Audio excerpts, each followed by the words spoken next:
25ویں سورت۔ فرزند آدم زاد راہ زیادہ فراہم کرو کہ راستہ بہت دور کا ہے،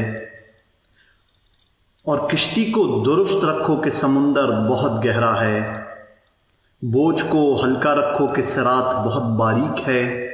اور عمل کو خالص رکھو کہ پرکھنے والا بہت باریک نظر رکھنے والا ہے۔ اپنی نیند کو قبر کے لیے اور اپنے فقر کو میزان حساب کے لیے اٹھا رکھو، اپنی خواہشات کو جنت کے لیے اور اپنی راحت کو آخرت کے لیے اور اپنی لذت کو حور العین کے لیے اٹھا رکھو۔ تم میرے ہو جاؤ تاکہ میں تمہارا ہو جاؤں،